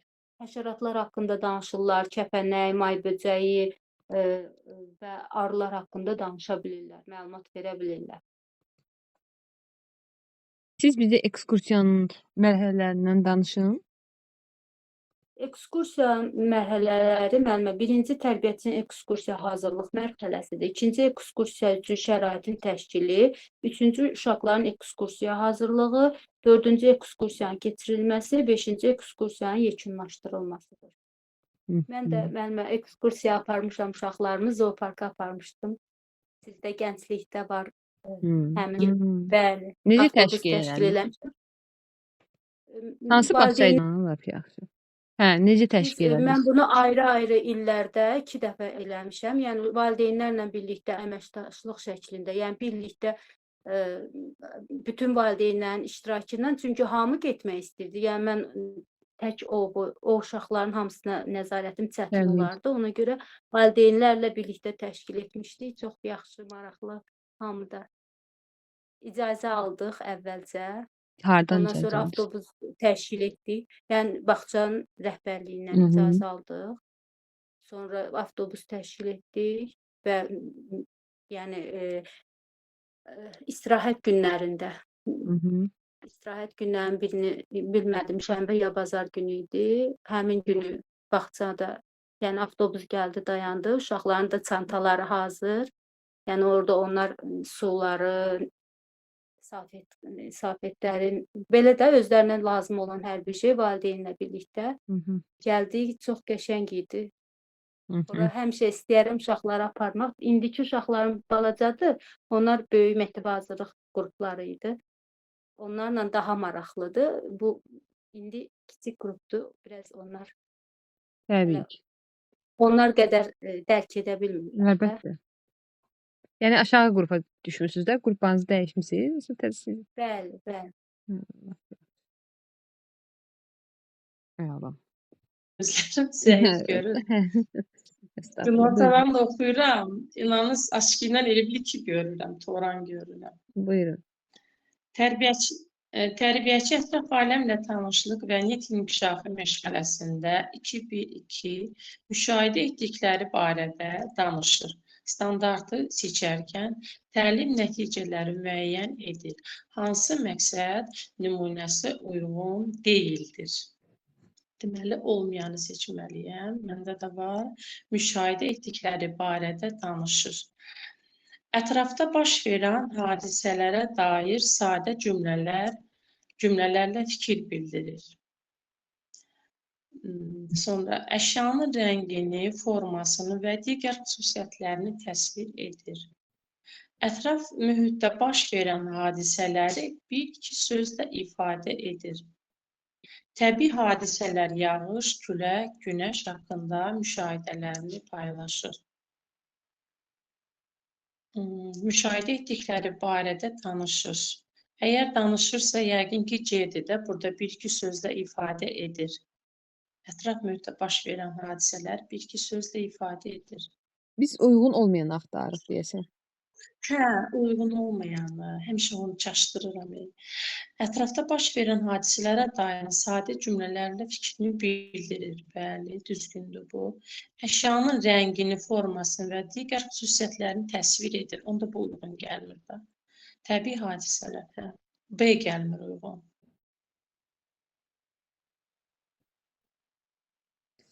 Rəng, forma. Burada bir də Y var. Məqsəd Hə, nümunəsi aşağı uyğun deyil. düşürülmüş.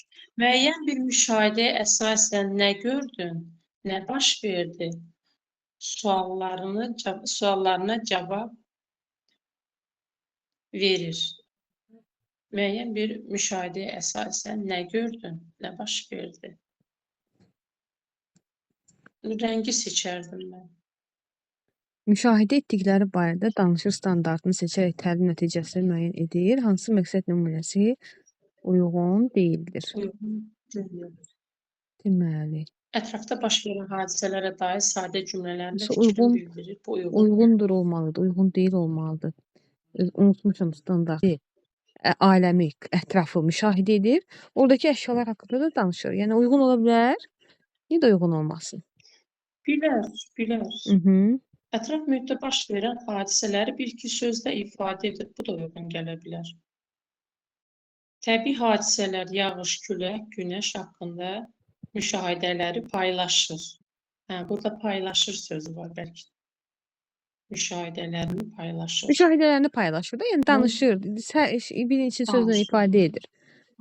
Müşahidələri paylaşır. Bunu Müəyyən bir gördüm, müşahidə- külək əsirdi, ya günəş göy quşağı çıxmışdı. Hə, Təbiət bölüşür hadisəsi. yəni. Mhm. Fikirlərini bölüşür. Bəli. Müəyyən bir müşahidəyə əsasən nə gördün, nə baş verdi suallarına cavab verir. Onda Y uyğun gəlmir, elə çıxır. Niyə ki, o da müşahidə etdikləridir də. Müşahidə Qızında nə etdikləri uyğun barədə gəlmir? Hamı danışır. uyğun gəldi, amma- Sual görüb, müşahidə edib, mən də soruşdum ki, nə gördün, nə baş verdi, nə olmuşdu? O da danışırsa, suallara cavab verirsə, yenə də bu standartdır da. Baxın, Onda hamı uyğun gəldi C ki, bəndinə, baxın C bəndinə. verən Burada ətraf hadisələri bir-iki aləmlə sözlə tanışlıq ifadə- məşğələsidir. Ətraf aləmlə tanışlıq Hə, burada məşğələsi. nitq inkişafı. Bəli, yox. Nitqdən getmir söhbət. O Hə. ola bilər. Mən 2-2 ilə də verə bilərəm. Ətraf aləmlə tanışlıqdır. Burada ətraf mühit sözü var. Yaş məsələsi var. Hə. Bu Və 1-3 yaş bu da üstündür. Orada standartın isə özüdür. Bu isə həm də standartın özüdür. Ətraf mühitdə baş verən hadisələri bir-iki sözlə ifadə edir. Həm standartdır, həm də aşağı yaş üçündür. hə, mən o mühitə fikir verməmişəm. Birinci əslində onu demişdim. Mhm. Sadəcə olaraq sonra tam dəqiq Sizi orada dəyişdiniz. Hə, mühit o bir üç bölmə. yaşı əhatə edir. Aha, standarta baxırsınız, istəyirsən canlandırırsınız da gözünüz qabağında. Uşaq müşahidə edir ətrafında baş verən hadisələri, ətrafında baş verən ətrafdakı əşyaları, hadisələri, müşahidəsinə əsasən nə gördün, necə idi sualına cavab verir. Amma C bəndində həm biz müşahidə ətraf mühit sözünü öyrənmişdik. Həm də biraz bizə burada standart özü Bəli. yaddan çıxır. Məsələn, konkret olaraq Hə, o standartı. mənim gözüm. Tak, ekskursiyanın səmərəli və təhlükəsiz keçirilməsi üçün aşağıdakılardan hansı yanlışdır? Yəni yanlış olmayanı. Biraz böyüdüm gözüm yaxşı. Tərbiyəçi uşaqların təhlükəsizliyi üçün piyada yox, yalnız avtobusla ekskursiya təşkil edir. Bəli, bu doğrudur. Piyada da eləyə bilər, ancaq avtobusla da eləyə bilər, bu qalsın. Ekskursiya zamanı istifadə olunacaq avadanlıqları salfetka, sabun, su əvvəlcədən müəyyən edir. Bu da doğrudur. Avtobusu danışı rəhbərliyin təsdiqini alır. Bu da doğrudur. Yanlışını axtarırıq. Ekskursiyanın keçirəcəyi yer və oyun sahəsini əvvəlcədən müəyyənləşdirir. Bu da doğrudur. İlk yardım çantası hazırlayır və uşaqlarla gedən böyüyün bu nə yazılıbdır? İlk yardım anlayışı olmasından əmin olur. Bəli, bu da doğrudur. Deməli olur. Onu çox gördüm də bu nə getdi. Bu birincisi A onda düzgün gəlmir də. Nə üçün? Təkcə burada təkcə piyada da ola bilər, avtobusla da. Bu da deyir ki, yalnız avtobusla, ancaq piyada da yaxın yerə gedə bilər. Bəli. Bu 2025-in işə qəbul sualı olub. Müəllimlər Sevindim. götürüblər əksəriyyəti bunu. C-ni götürüblər, səhv götürüblər. Ki, əvvəlcə Avtobusu rəhbərlikdən danışır, icazə alıb, avtobusu sonra danışmalıdır. Orada belə bir söz olub. Avtobusu danışır, sonra rəhbərliyin təsdiqini alır. Sonra sözü var idi, mən sonranı geçmişəm. İlk tibbi yardım məsələsi. Biz də ilk yardımı keçirdik sizinlə.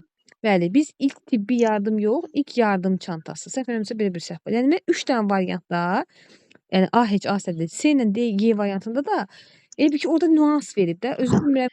14-də ekskursiyadan sonra uşaqların topladıqları materiallarla yarpaqlar, daşlar, meyvələr, işləmə üsulu necə seçilməlidir? İşləmə üsulu bu, yəni gətirəndən sonra da qrupda o nəzərdə tutur müəllimə. Necə bir də silahınızı alın. Ekskursiyadan sonra uşaqların topladıqları materiallarla yarpaqlar, daşlar, meyvələr, işləmə üsulu necə seçilməlidir?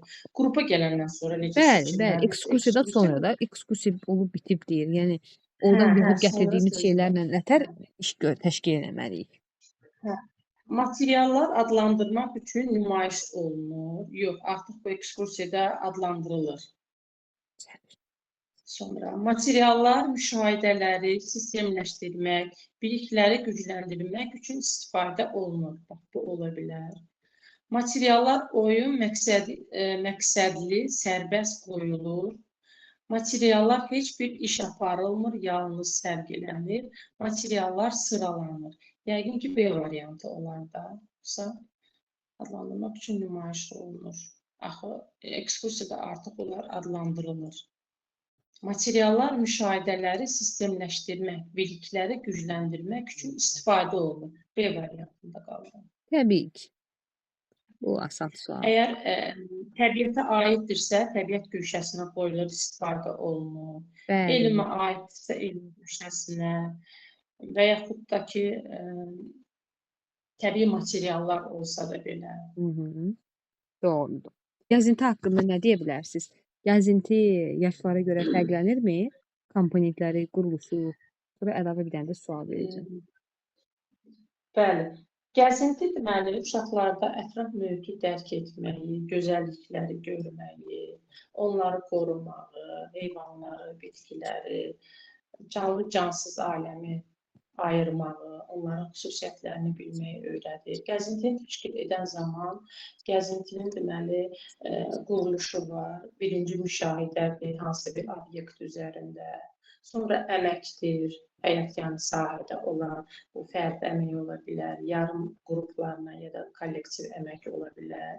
Hərəkətli oyundur, mütəhərrik oyunlarıdır. Sonra fərdi iş olur. Fərdi işdə əsasən fiziki tərbiyə günü olmayan, fiziki tərbiyə o gün məşğələsi yoxdursa, deməli o gün biz fiziki tərbiyədən fərdi iş verə bilərik.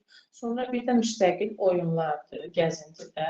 Gəzinti deməli 4 saat yarım da hardasa görmüşdüm, davam edə bilər. Yəni bu ümumi bir anlayışdır. Gəzinti 2 dəfə təşkil olunur. Bir günorta, bir də axşam fəaliyyətindən sonra.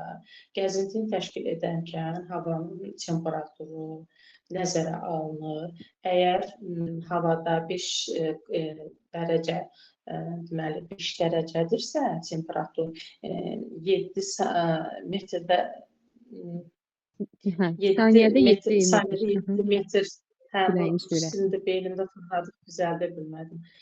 7 metr, saniyədə 7 metrdən çoxdursa, biz gəzintini az müddətdə təşkil edirik. Əgər soyuqlu havada 15 saniyədə 15 metrdən çox külək əsirsə, 5 dərəcədən aşağı olursa, onda biz gəzintini ləğv edə bilirik.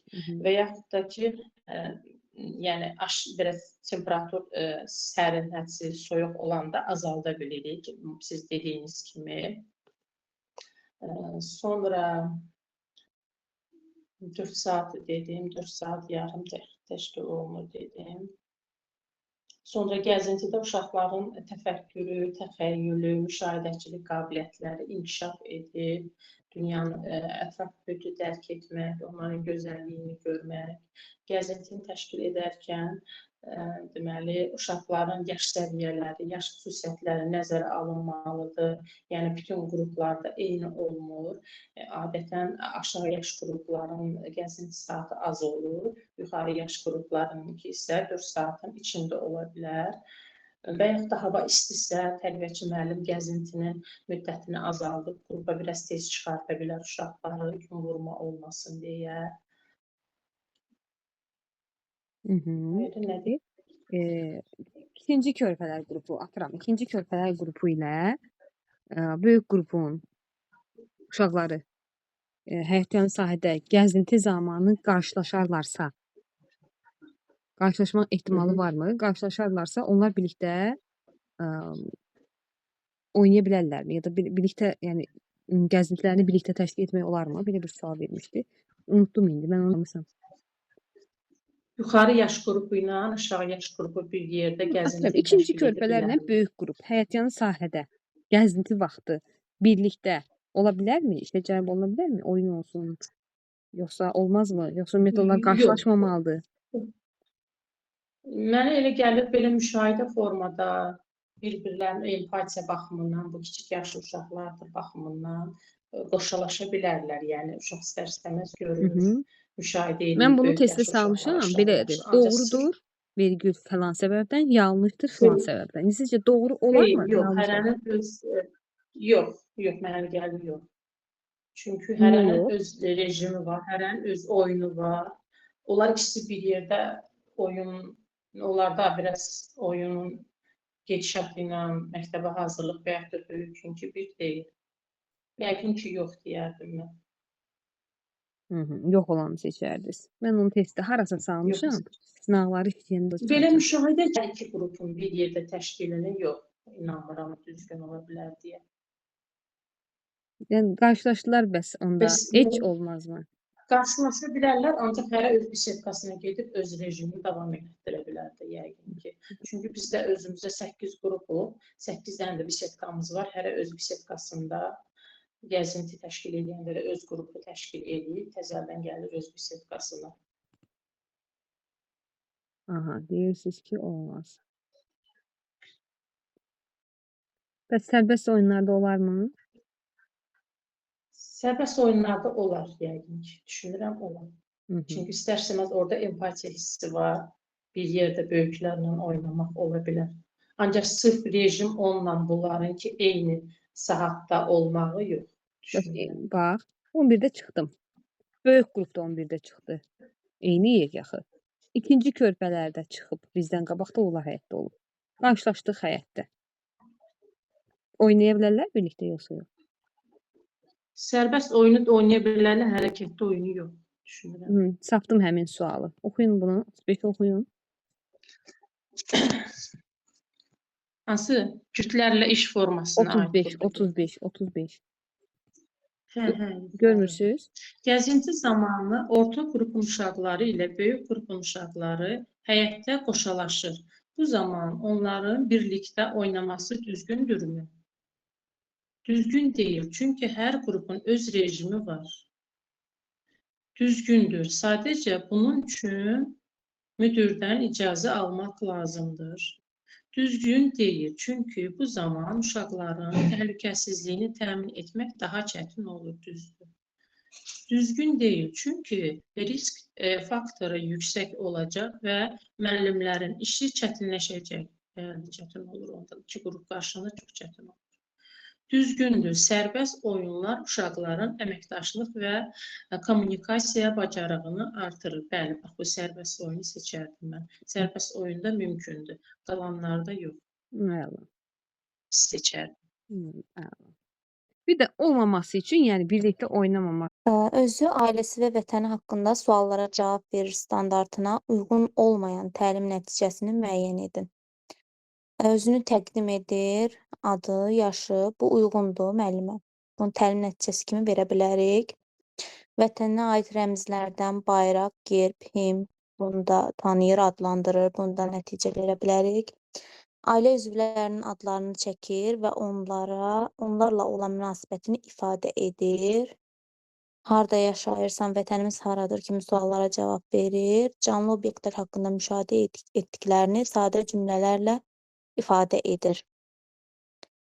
E variantı müəllimə. Bir şeydə də qaldım. Ailə üzvlərinin adlarını çəkir və onlarla olan münasibətini ifadə edir. Məncə E variantı. Hə, C-də ailə var da, niyə çətin? Ailə var, hə. Ona baxaq. Tərbiyəçi orta qrup məşğələsində 2-1-5 ətraf aləmdə baş verən proseslərə dair suallar verir və sadə ifadələrlə böyüyür, uzanır, açılır, tökülür, sarılır, dəyişir və s. təsvir edir. Standartını seçərək təlim nəticələrini müəyyənləşdirir. Hansı təlim nəticəsi buna uyğun deyil? Uyğun olmayan axtarırıq. Bitkilərin həyatında müşahidə etdiyi proseslər, yarpaqların tökülməsi, bu aiddir. Çünki orada mütərizədə tökülür sözü var. Təbiətdə baş verən fəsil dəyişikliklərini çiçək açır, yarpaq saralır. Bu da uyğundur. Ətraf aləmdə baş verən hadisələri iqlim, heyvanlar, ev və vəhşi heyvanlar, bitkilər, təbiətdəki mövsümi dəyişikliklər haqqında ilkin təsəvvürlərini təsvir edir. Bizdən nəyi istəyir? Bizdən uyğun olmayan istəyir. Bitki və heyvanların inkişafı və dəyişimi ilə bağlı sadə təsvirlər verir. Məsələn, toxum böyüyür, cücədən quş çıxır, mövsümi dəyişikliklərə dair müşahidələri izah edir. Məsələn, qışda qar yağır, payızda yarpaqlar tökülür. Müəllimə, bunlar elə hamısı uyğun gəldi ki, bitkilərin həyatını müşahidə edir. Yarpaqların tökülür. A variantı uyğundur. Çiçəklər açılır, bu da uyğundur. B variantı da uyğundur. Ev və vəhşi heyvanlar. Elə uyğun olmayan deyəsən budur müəllimə. C variantı. Bəli. Hı. Burada Biraz ətraf uzundur aləmdə deyə baş adam verən o birini proseslər oxuyur. deyir. Burada isə heyvanlar var. Başqa bir standartdan olmalıdır bu. Yoxsa Bəli. standartın özü idi. İlkin təbiətdəki mövsümi dəyişikliklər. Aha, burada mövsümi Həm elə dəyişikliklər. standarta uyğun Başqa gəlmir müəllimə. standart Hə, bu. Bəli, standart uyğun. başqa bir Bəli. standartın özüdür, doğru. Aha, bir gün baxaq, burada da sualımız qalıb. Buyurun, 15. Bayram və əyləncələrin təşkilində valideynlərin bağça işinə cəlb edilməsində hansı rolu vardır? Valideynlərin bağçanın fəaliyyətinə daha yaxından bələd olmalarını təmin edir. Valideynlərin bağçanın rəhbərliyi ilə tanışlığını təmin edir. Valideynin bağçanın daxili qaydalarına bələd olmasını təmin edir. Valideynin bağçanın maliyyə vəziyyəti ilə tanış olmasını təmin edir. Elə bu olar da müəllimə maliyyə vəziyyəti ilə tanış olmalarını təmin edir. Qoy. Aha, yox, bizdə nə istəyir bu? Valideynlə Latinim. bağçaya işinə cəlb edilməsinə hansı rolu vardır? Aha. Maliyyə, lap Mən əsl aid tərbiyəçi olmayan. kimi də açdınız ha. Hə, mən aid olmayanı seçdim. Töhfə vermələrini təmin edir. Yəqin Y variantı olar müəllimə. İnfrastrukturuna töhfə vermələrini təmin edir. Yəni əməkdaşlıq kimi nəsə bir şeylər, köməklik kimi elə başa düşdüm. Yox. Yox, valideynlə bağçanın rəhbərliyi ilə tanışlığı, yəni o tanışlıq onsuz da olur da, uşaqları gətirəndə tanışlıq olur. Hı -hı. Daxili qaydalarına bələd olmasını təmin edir. Bağçanın fəaliyyətinə daha yaxından bələd olmasını təmin edir. Bəlkə A variantı. Bilmədim müəllimə, çox qarışıq sualdır. Yəni rəhbərliklə də tanış olur valideyn gələndə, bağçanın fəaliyyəti ilə də tanış olur. Kaş burada aid olmayan olardı, bax onu götürərdim. Fəaliyyəti ilə. Sizcə valideynləri bayrama dəvət ən doğru, ən pedaqoji cavabı seçirsiniz də. Anne, imtahanda sizi hardan alaq ki biz? Ümumiyyətlə testlərdə biraz situasiya varsa da, içində biraz situasiya. Konkret sual konkret adından gördüyü kimi. Bəzi testlərdə siz pedaqoji olaraq doğru olanı seçin. Yəni Bəli, hə, rəhbərliklə onunla tanış məşğul. etmək üçün bayramın yeri deyil zaten. Valideynlərin bağçanın daxili qayda üçün də bayrama ehtiyac yoxdur. Onun ilin əvvəlində zaten uşağını valideyn bağçaya yazdıranda valideynlə müqavilə bağlanır. Orada qaydalar onlara izah olunmalıdır.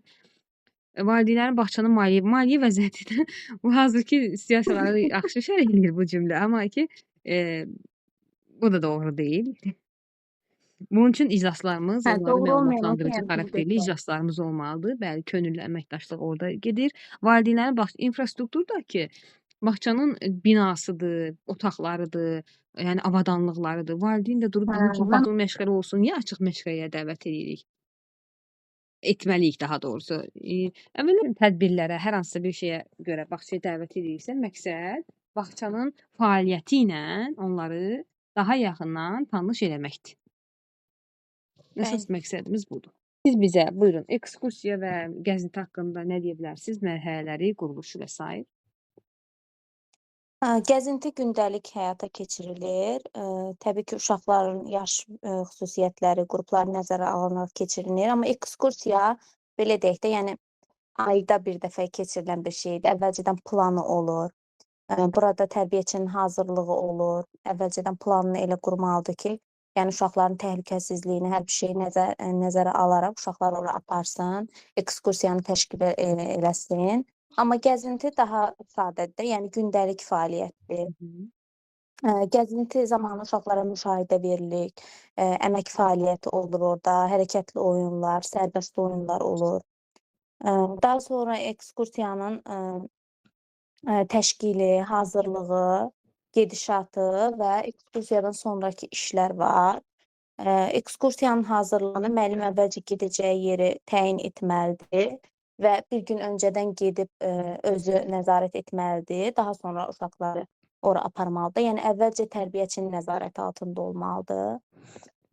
Daha sonra ekskursiyanın gedişatında uşaqlara müşahidələr verilir və oradan əgər getdikləri yerdə, məsələn, parkdırsa və yaxud da oradan gətirə biləcəkləri bir şey varsa, onu da gətirərək güşələrinə qoyurlar və orada belə deyək də, yəni ekskursiyanı daha da uşaqların ağlında qalacaq şəkildə sistemləşdirmək üçün həmin getdikləri obyektlərdən və saytlərdən istifadə edərək uşaqları sual-cavab edirlər və bu da ekskursiyanın daha yadda qalan olması üçün şərait yaradır. Daha sonra bu qədər müəllimə. Siz başqa sual versəz, nə bilim, Bayramlar dedim haqqında məncə. bayramlarınız bəs? Hə, bayramlar, ictimai-siyasi bayramlar var, məişət bayramları, mövsümi bayramlar, bir də ictimai-siyasi tədbirlər var. İctimai-siyasi bayramlara, yəni ictimai bayramlarda, belə desək, 18 oktyabr, 1 iyun Uşaqlar Günü, 28 may, yəni bu cür ictimaiyyətə açıq olan bayramların keçirilməsidir. Məişət bayramları isə, yəni hər bir ailədə keçirilən Novruz bayramı, Qurban bayramı, bu bayramlar məişət bayramları hesab olunur. Mövsümi bayramlarda isə payızın gəlişi, məsələn, nar bayramı olur da bölgələrdə, bölgələr hansı meyvələri ilə tanınırsa, onlar bayram keçirilir. Bunlar da mövsümi bayramlara aiddir. Digər ictimai-siyasi tədbirlər isə, yəni 20 yanvar olsun, 31 may soyqırımı olsun, bunlar da ictimai-siyasi tədbirlərə aiddir. Doğrudur. Bəs sizdən soruşsalar ki, yenə müşahidə deyirəm, gəzinti ilə ekskursiyanın fərqi nədir? Necə izah edərsiniz? İzah eləyərəm ki, gəzinti, yəni gündəlik olaraq bağçada təşkil olunur. Gəzinti daha sadə formadadır, amma ekskursiya daha planlı olur da. Yəni əvvəlcədən planlaşdırırsan ekskursiyanı. Ekskursiya məncə daha mürəkkəbdir də müəllimə. Yəni gəzintini gündəlik olaraq təşkil edirik. Bağçanın həyəti sahəsinə çıxardırıq uşaqları, burada əmək fəaliyyəti veririk. Amma ekskursiyada daha çox, yəni uşaqları necə deyim, sanki bir təlim keçərcəsinə də uşaqların nəyinəsə yeni bir şeylə tanış etmək üçün həyata keçirilir. Məsələn, muzeylərə aparırıq, parklara və yaxud da yəni qeyri-adi bir şey kimi də belə təsəvvür eləyirəm mən. Yəni belə izah eləyərdim. Yəni uşaqlar daha yeni biliklər əldə eləyirlər də orada. Gəzinti amma gündəlik olaraq yəni həyata Bəli, keçirilir. birinci belə başlayırsınız ki, gəzinti gün rejiminin əsas komponentidir. Gün ərzində 2 dəfə Bəli. təşkil olunur. Ekskursiya isə ətraf aləmlə tanışlıq məşğələsinin bir formasıdır və ayda bir dəfə olmalıdır deyə bir konkret bir şey yoxdur, tələb yoxdur. Və yaxud da 3 aydan bir, 5 aydan bir olmalıdır, ildə bir dəfə olmalıdır deyə bir şey Bəli. yoxdur. Nə qədər çox olsa, yəni uşaq yönümlü, əyanilik əsas götürsək, hə, çox olması yaxşıdır. Təbii ki, rəhbərlik, təşkilatçılıq, təhlükəsizlik, risk faktorları hamısı falanı filanı, bağçanın məkanı sər Bəli. nəzərə alınmaqla, bəli, yəni olsa daha yaxşıdır, olması gözəl bir şeydir. Biz sadəcə deyirik ki, Bəli. ayda bir dəfə təşkil olunması tövsiyə olunandır. Yəni bunu müəllimə Bəli. 100 dəfə deyir eşitməkdənsə, bir dəfə görmək yaxşıdır prinsipinə əsaslanıb. Nə qədər çox təşkil etsə, bir o qədər deyir qəşəng olar. Belə bir tələb verdikdə var. Sonra Bəli. orada nə qaldı başqa? Ətraf aləmlə tanışlıq məşğələsi zamanı istifadə olunan müşahidə, hansı müşahidələrdən istifadə olunur, necə? Hə, o uzun müddətli müşahidə var orada, qısa müddətli müşahidə var. Qısa müddətli müşahidəyə epizodik müşahidə də deyilir. Qısa müddətli müşahidə məsələn ani bir momentdə, yəni yağışın yağmasıdır, küləyin əsməsi, yəni qısa bir müddət ərzində olanlar qısa müddətli müşahidədir. Uzun müddətli müşahidə isə məsələn bir bitki əkiriksə, məsələn onun böyüməsini müşahidə ediriksə, bu uzun müddətli müşahidədir. Və yaxud da ağacın yarpaqlarının tökülməsi, yəni o fəsillərin dəyişməsi kimi bunlar uzun müddətli müşahidə hesab olunur. Bəli, ətraf aləmlə tanışlıq məşğələsi yaşlara görə necə təşkil olunur? Birinci və ikinci kiçik qruplarda ətraf mühitlə tanışlıq və nitq inkişafı, orta, böyük məktəbə hazırlıq qruplarında isə ətraf aləmlə tanışlıq və nitq inkişafı adı altında tədris olunur. Bir də tanıyaq və öyrənək başlığı altında tədris olunur. Həddi nə qədər? Məktəbə hazırlıq qrupundan başqa digər qruplarda 2 dəfə keçirilir. Amma məktəbə hazırlıqda nitq inkişafı savad təliminə birləşdiyinə görə ətraf aləm bir dəfə keçirilir. Bəli, birinci, ikinci körpələrdə də ətraf mühit yenə də həftədə 2 2 dəfə dəfə keçirilir. Bəli, siz ətraf işləyirsiniz də, Sənan müəllim, mən sizə həmişə qarışdırıram. Bəli, bəli müəllimə Ətraf işləyirəm. ailə və tanışlıq məşğələsi üçün standartları hansı inkişaf sahəsindən götürürük? İdrakin inkişaf sahəsindən götürürük. Ancaq idrakdan, başqa yerdən olmaz? Yox, onlar müəllimə inteqrasiya eləyib götürə bilərik də. İnteqrasiya eləmədən 1.3-dən standart götürə bilərəm, fizikdən. Ətraf aləmlə tanışlıq üçün Bəli. 1.3-dən təhlükəsizliyi deyirsiniz müəllimə. Hı. Ola bilər müəllimə, götürmək olar. Ancaq inteqrasiya götürə bilərəm, yoxsa məqsəd üçün götürə bilərəm 1.3-ü? Yoxsa yalnız inteqrasiya olmalıdır? İnteqrasiya kimi. Müəllimə, bilirsiniz, mən səhər-səhər olmuram, mən axşam fəaliyyətiyəm, ona görə mən çox Amma bizdə çətinlik. Bəli. 1.3-dən, 1.2 masa davranışı, təhlükəsizliyi ilə bağlı standartlar zaten ətraf aləmdə reallaşır. Mən Ətraf aləmlə bağlıdır, icra bəli. məşğələsində, fiziki mədəniyyət məşğələsində uşaqlara masa davranışı ya da təhlükəsizliyi öyrətmirəm. Əgər siz dediyiniz kimi, yəni bunu təkcə sizin üçün demirəm, ha, ümumiyyətlə bütün müəllimlər üçün deyirəm. Əgər sizin dediyiniz kimi inteqrasiya məqsədi ilədirsə, bir bir inkişaf sahəsinin hər hansı bir alt standartının işi ancaq inteqrasiya olunmaqdırsa, onda belə çıxır ki, o standart reallaşmayıb. Niyə? Çünki inteqrasiyadan məqsəd çıxartmırıq. Və mən əgər 1.3-ü həmişə inteqrasiya yazıramsa, belə çıxır ki, o məqsəd kimi reallaşmayıb 1.3. İnteqrasiya kimi ona müraciət eləmişəm. Yerinə yazmışamsa, onunla mən həmin günü məşğələ məqsədi çıxartmıram. Yaxşı, bir standartda ancaq inteqrasiya verirsəmsə, bəs bu məqsəd kimi harda reallaşdı? Ona görə o boyda sosial emosionala yalnız inteqrasiya xarakter daşıyır cümləsini yaraşdırmaq ayıb olar. Lazım olanda bədii təfəkkürə də, lazım olanda nitq inkişafına da, könül rahatlığı ilə standart bədii verə təfəkkürə bilərəm. daha Baxır mənim mövzuma, baxır mənim fəaliyyətimə. Nədir bunu verməkdə məqsədim, nə keçəcəm? Belə. Təşəkkür edirik sizə də iştirakınız üçün.